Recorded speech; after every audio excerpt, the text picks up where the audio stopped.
हो गए हैं, यानी आपने अपने जीवन को सार्थक कर लिया। कैसे हो गए हैं?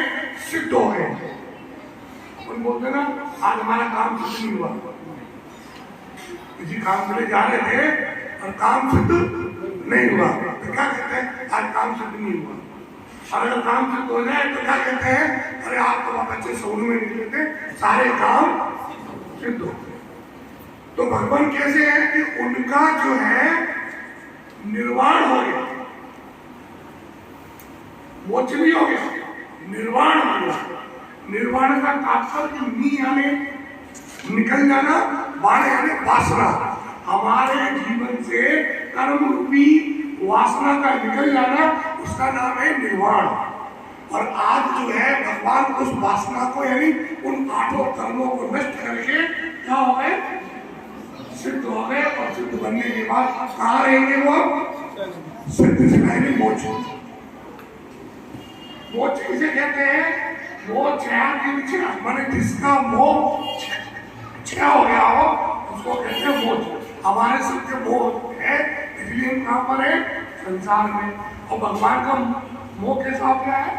नष्ट हो गया, छह हो गया है, यानी वो हमारे मोक्ष में है। हम उसके लिए उनकी स्तुति करते हैं, आराधना करते हैं, उपासना करते हैं। हम दर्शन करने जाते हैं, 3 तरह के दर्शन है। कितने दर्शन है? कितने दर्शन है? धर्मी कितने दर्शन है?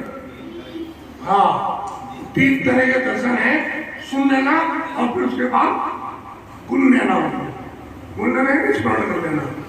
पहला दर्शन है चक्षु दर्शन। कौन सा दर्शन है? चक्षु यानी आंख से देखना। दूसरा दर्शन है मानस दर्शन। कौन सा दर्शन? मानस दर्शन यानी मन में स्मरण करना। और तीसरा क्या है? अंतस दर्शन। कौन सा? अंतस दर्शन।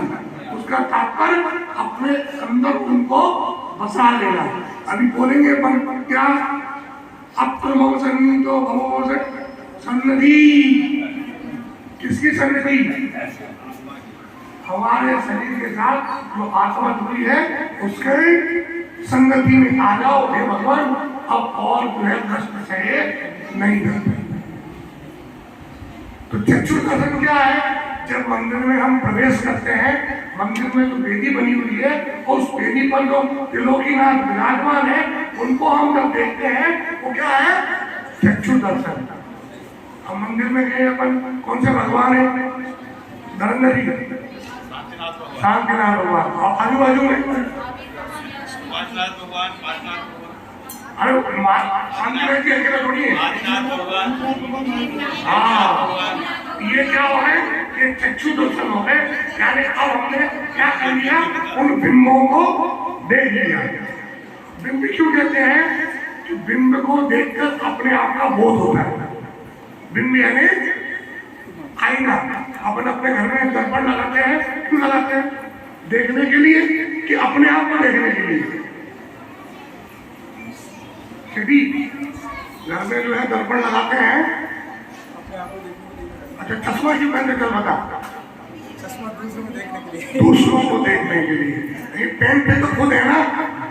और दर्पण किसके लिए लगाते हैं? अपने आप को देखने के लिए। तो जिन बिंब यानी हमारे प्रतिबिंब हमें दिखे, इसलिए हम जिन बिंब की शरण में जाते हैं। तो क्या कहते हैं? जिन दर्शन निज दर्शन में सहायक है। तो मन से देख लिया, शांतिनाथ भगवान है। शांतिनाथ भगवान के बारे में हम चिंतन कर रहे हैं। किस रूप में? भगवान चक्रवर्ती थे, कामदेव थे और तीर्थंकर थे। आगे बोलते हैं पूजा में क्या बोलते हैं? पंचम चक्री कामदेव। बोलो किधर? हाँ, 5वें चक्रवर्ती है, 16वें तीर्थंकर है और कौन से कामदेव है? 12वें। हाँ, 12 कामदेवा। 12वें कौन से हैं? तो चक्रवर्ती कितने होते हैं? 12। कामदेव कितने होते हैं? 24। तीर्थंकर कितने होते हैं? 24। तो शांतिनाथ भगवान कौन से नंबर के तीर्थंकर हैं? कौन से नंबर के खाते में और कौन से नंबर के चक्रवर्ती है? 5वें। तो ये हम अपने मानस में चिंतन कर रहे हैं। ये क्या हो गया? मानस दर्शन। क्या हो गया? मानस दर्शन। अब अंतस दर्शन वो कैसे होएगा?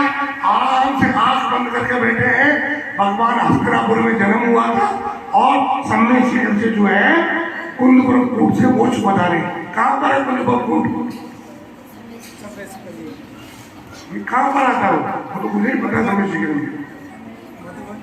भगवान महावीर की टोक से पहले और धर्मनाथ भगवान और सुमित्रा भगवान की टोक के आगे कौन से भगवान है? शांतिनाथ भगवान, कुंदपुर भगवान की टूक से हम उनका चिंतन अपन कर रहे हैं। ये क्या है? अंतर दर्शन। तो हमने क्या सोचा? अपन क्या बोलते? मंदिर आए आओ, दर्शन करें आओ, क्या करके आए? भगवान को देखे आए, आगे चढ़ाए, 3 परिक्रमा लगाए, ढोल लगाए, ये दर्शन नहीं। ये तो वो फॉर्मेलिटी है जब स्कूल में, कॉलेज में या किसी ऑफिस में जाके अटेंडेंस लगाते हैं।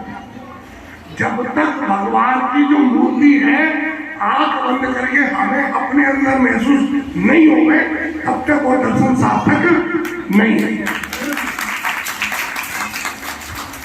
अब हमें भी अपने घर में सोचते हैं भाई आप अपनी बेटी के जाना है या ससुराल जाना है, तो वहां की चित्रण अपने दिमाग में घूमना शुरू हो जाता है। किसी से पता पूछने की जरूरत नहीं पड़ती है। इस गली से निकले उस गली में जाएंगे, ससुराल हमारी कहाँ पर है? बस यही है। क्या तो नहीं, यहाँ से निकलते ही सीधे रोड जाना है, घूमना नहीं जौनपुर में अपनी खुद की बता। तो कल जाके आए थे ना, कितने साल हो गए चल गए? कितने साल हो गए चल गए?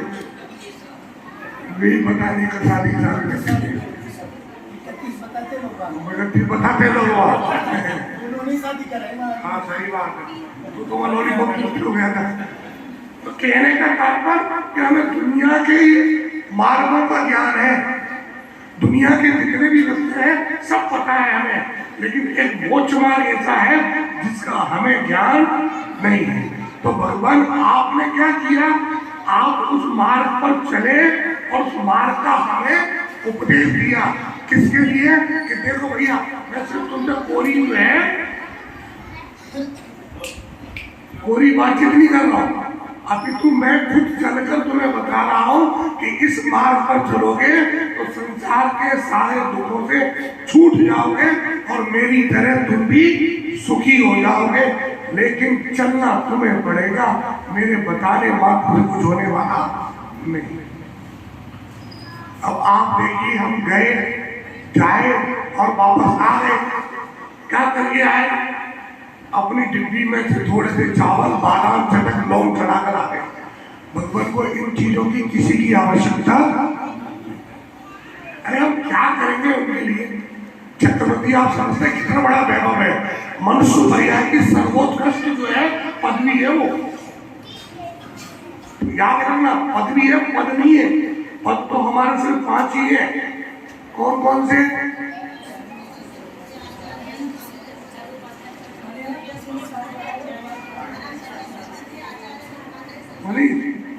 कौन से पद? हाँ, ये पंच परम पद है। और पदवी जो है, यानी जैसे अपने राष्ट्रपति सर्वोच्च पद है, उसी तरह जैन आगम में जो है चक्रवर्ती सर्वोच्च पद है, मनुष्य प्रिया है। लेकिन किस रूप में? वैभव के रूप में। और हम उनको चावल चढ़ाए, कितने थे? 100 ग्राम चावल नहीं होते, उसमें दर्शन भी कराते हैं, पूजन भी कराते हैं और डिब्बी में बचा के भी ले आते हैं और वापस जो है दूसरे दिन काम में ले आते हैं। गजब है। चक्रवर्ती जब पूजन करता है कल्पतरु विधान की, उसको कहते हैं किंचित दान। तो जब दान देता है तो देखता नहीं किसको क्या दे रहा हूँ, हाथ में जितना आता जाता है देता जाता है, उसको बोलते हैं किंचित दान, जिसमें कोई भी इच्छा नहीं होती। उसका फिर वैभव भी वैसे ही होता है। तो हम भगवान को ये सब जो चीजें चढ़ा रहे हैं, इनसे कुछ भी होने वाला। एक बार क्या हुआ, एक चोर चोरी करने गया और पूरा दिन हो गया, मुझे रात हो गई होगी, कोई साधन नहीं बैठा। तो क्या हुआ,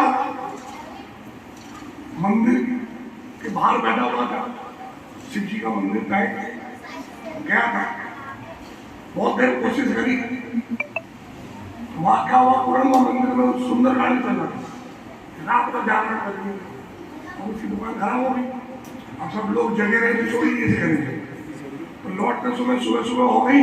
अब उसको और कुछ तो दिखाई दिया नहीं, तो उसने क्या किया, मंदिर में तो घंटा था, उसको चुराने की कोशिश करी। अब घंटा क्या था, भारी भी था और ऊंचा भी था, तो उतारे कैसे उससे, बहुत कोशिश कर रहा था, बहुत कोशिश कर रहा था, लेकिन व्यवस्था बैठी। अंत तक उसने क्या किया, शिवलिंग के ऊपर खड़ा होकर घंटा उतारने लगा, और उसी समय जो है शंकर जी प्रकट हो गए। बोले बता क्या बनता है, बोले तुम जा दिमाग खराब मत करो, वैसी क्या जो है बोली नहीं हुई है। बोले मैं भगवान हूँ, बोले सभी कहते हैं, बोले मैं भगवान हूँ, सभी कहते हैं। अरे बोले आँख खोल के दे, बोले आँखें तो खुली, तुम अपनी खोलो और जाओ, अगर कोई घंटा निकाल लेना। इतने में क्या हुआ, तो रोज सुबह पूजा करने जाता था, जो रोज सुबह पूजा करने जाता था, जल चढ़ाने जाता था, वो पुजारी वहां पहुंच गया। पुजारी का उनका भगत था, नेताजी की तरह।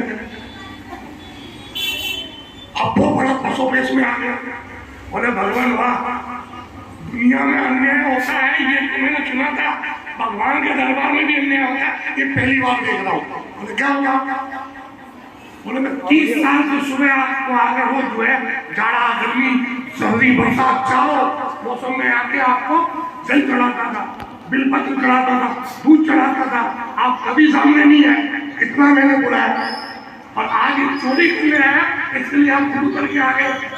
बोले बात मेरी सही है भाई, मैं गलत नहीं हूँ, तू भी गलत नहीं है, तूने जितनी भी चीजें चढ़ाई सब बाहर की चीजें चढ़ाई, ये तो खुद ही मेरे ऊपर चढ़ गया, अब बता क्या करूं।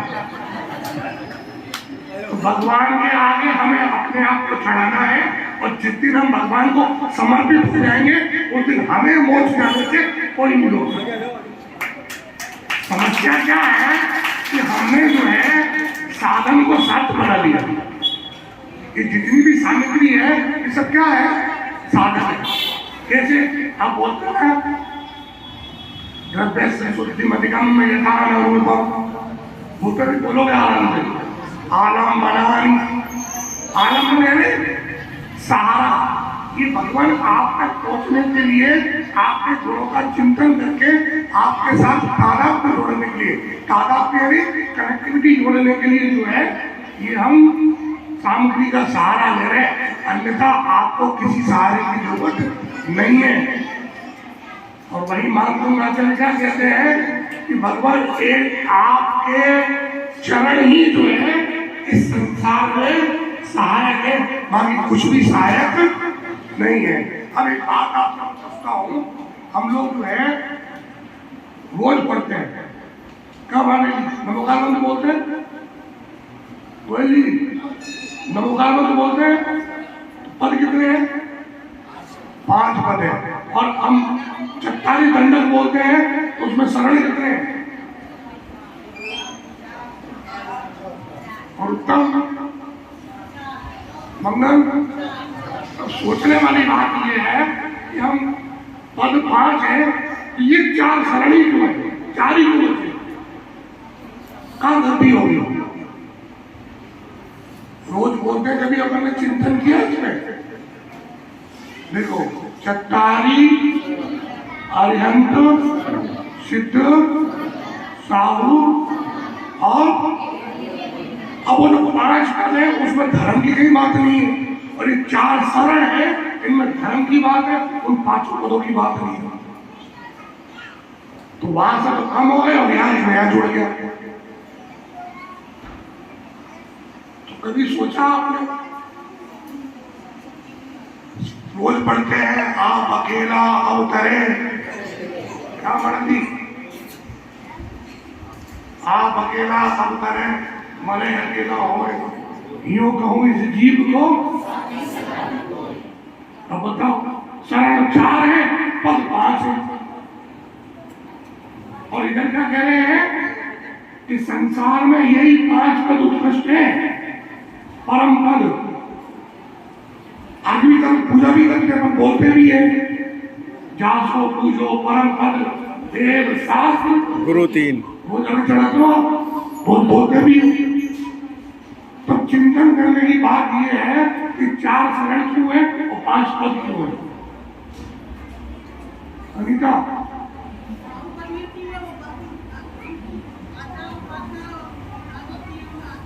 बहुत अच्छा बानी, बहुत बढ़िया। साधु पद में दोनों ही आ गए, क्योंकि आचार्य और उपाध्याय पद जो है वो प्रशासनिक पद है। आत्म कल्याण के लिए तो जो पद है वो सिर्फ और सिर्फ साधु का ही पद है। आचार्य उपाध्याय पदवी जो है अंत में छोड़नी पड़ेगी यदि निर्विकल्प समाधि करनी है तो बहुत अच्छा होगा। तो साधु ही हमारे लिए क्या है, शरण है। क्या है, साधु ही हमारे लिए शरण है। अब दूसरी बात जो है वो क्या है, केवली पंडितो तो धर्म क्या है, हाँ, केवली भगवान के द्वारा जो दिव्य धनी उनके माध्यम से हमें प्राप्त हुआ है वो धर्म, वही हमारे लिए कल्याणकारी है। बाकी संसार की कोई भी वाणी और कोई भी उपदेश हमारे लिए कार्यकारी नहीं है। अब ऐसा क्यों, ऐसा क्यों? ऐसा इसलिए कि भगवान की जो दिव्य ध्वनि है वो बीतराग सर्वज्ञ की वाणी है, क्योंकि उनके मोह का नाश हो गया है और उनके ज्यादा वाणी कर्म का भी नाश हो गया है। तो वो व्यक्ति जो है राग देश से संलिप्त उपदेश दे सकता है, परंतु जो बीतरागी है वो कभी भी मोही जैसा उपदेश नहीं देगा। अपने यहाँ क्या हो रहा है, वही पद ले, या तो श्रावक बनो या फिर जो है मुनि बनो, या तो कृषि बन करो या फिर ऋषि बनो। आत्मा भगवान को उपदेश दो ही थे। अन्य धर्मों में क्या है कि ये नहीं कर सकते तो ये कर लो। बुद्ध का धर्म क्या कहलाता है, मध्यम निकाय। निकाय कहते हैं निकलने को, मध्यम यानी पाली भाषा में मध्यम को बोलते हैं मध्यम। मध्यम यानी मध्यम मार्ग। तो तपस्या कर रहे थे, इतनी देर तपस्या करने लगे कि सारा शरीर सूख गया, आदमी दिखाई देने लगे। तो एक महिला जो है उनके आगे जा रही थी, उसने कहा कि बीना के तार को इतना भी मत कसो कि उनमें से जो है सुर आना बंद हो जाए। फिर उन्हें उपदेश दिया, उन्हें बीना के तार को इतना भी ढीला मत कि उनसे सप्तक पन्ना ही बंद हो जाए। सप्तक यानी 700। इसका उनका होना चाहिए मध्यम, न अति न कम। भगवान महावीर की वाणी ऐसी नहीं है, उनका तो सीधा उपदेश है, या तो उस पार या फिर इस पार, बीच का वो मार्ग। तो कहने का मतलब ये है आज शांतिनाथ भगवान का मोक्ष कल्याण है और हमें इस बात का चिंतन करना है कि यहाँ रहना है कि यहाँ आना है कि वहां जाना है। देखिए ये तो पक्की बात है, मरना कोई बदल नहीं सकता, ठीक है। जन्म वो भी निश्चित है, क्योंकि जब तक जो है, जब तक कर्म नष्ट नहीं होंगे तब तक मोक्ष नहीं होगा, और जब तक मोक्ष नहीं होगा तब तक जन्म मरण में मिलने वाला नहीं है। तो बीच का क्या है, तो हम आज के दिन कम से कम एक नियम लेंगे, शांतिनाथ भगवान का दिन मोक्ष कल्याण का, जन्म कल्याण का बहुत पावन दिन है। चतुर्दशी, अष्टमी चतुर्दशी हमारे यहाँ 2 पर्व आते हैं, प्रत्येक माह में 2 बार। कितनी बार, एक माह में 2 अष्टमी और 2। तो अष्टमी क्यों को मनाते हैं भाई, अष्टम वसुधा पाने को, ठीक है ना, 8 कर्म से रहित, और अष्टम वसुधा यानी अष्टम पृथ्वी की प्राप्ति के लिए ये भगवान हम आपको जो है अर्घ चढ़ा रहे हैं। अब सिर्फ चावल नहीं चढ़ा रहे, अपने मन की जितनी भी कसाय है, राग द्वेष बेमनसी का मकसद कि जितने भी हमारे अंदर हैं इन सबका भी जो है त्याग करना है। भगवान को मत चढ़ा देना, भगवान तो परम पवित्र है, उनको चीजों की जरूरत नहीं है। एक व्यक्ति था वो भगवान की पूजा करने के लिए जाना चाहता था, लेकिन थोड़ा आलसी था लेकिन तत्वज्ञानी था। एक महात्मा जी के पास गया और जाकर उनसे बोला उसने कि मैं भगवान की पूजा करना चाहता हूँ, आप ऐसा कोई ग्रंथ बताओ जिससे मैं भगवान की पूजा कर सकूं। उन्होंने कहा ठीक है, अच्छी बात है, भगवान की पूजा करने का बहुत पुण्य का काम है। तो क्या करें? बोले कुछ मत करो, भगवान को जल चढ़ा दो। मैं कैसी बातें करता हूँ, भगवान को जल कैसे चढ़ा सकते हैं? तो जल में रहने वाले जीव जंतु हैं, उन्होंने सारा जल गंदा कर दिया है, भगवान तो पवित्र है, उनको गंदा जल कैसे चढ़ाऊं? तो उन्होंने कहा पुष्प चढ़ा दो। बोले वो भी भगवान झूठा कर गया, तितलियां झूठा कर गई। बोले दूध चढ़ा दो। बोले उसने बछड़े ने झूठा कर दिया। महाराज बताते हैं और सामने कभी निकालता गया तो जाता को अपना मन चढ़ा दे। बोले मन कैसे चढ़ा दूं? भगवान तो वितरागी है, परम पवित्र है, प्रभु पतित पावन, मैं पावन, मेरे अंदर मन में तो क्या है? क्रोध, मान, माया, लोभ, राग, द्वेष, 18 दोष जो है भरे पड़े हैं। भगवान आपको कैसे चढ़ाऊं? जीतू गाता रहता ना वो भजन, मेरी जागर ओढ़ के नीचे। आप तो सफेद कपड़े पहने, आप तो क्या कर रहे? कहने का तात्पर्य सिर्फ जो है चावल नहीं चढ़ाना है, द्रव्य का त्याग नहीं करना है, अपने अंदर से जो है अपने अवगुणों का भी त्याग करना है। वो कुछ भी हो सकता है, जरूरी नहीं है कि आपको कपड़े ही छोड़ने, जरूरी नहीं है कि आपको बीवी बच्चे छोड़ने, कुछ भी हो सकता है। आप नियम ले लो कि मंदिर जाएंगे तो जूते चप्पल पहन कर नहीं जाएंगे, मंदिर जाएंगे तो किसी वाहन का उपयोग नहीं करेंगे।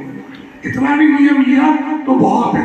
तो मेरा आप सभी से यही कहना है कि भगवान का मोक्ष कल्याण सिर्फ लड्डू चढ़ाकर या विधान करके या सिर्फ भोजन करके मनाना सार्थक नहीं है।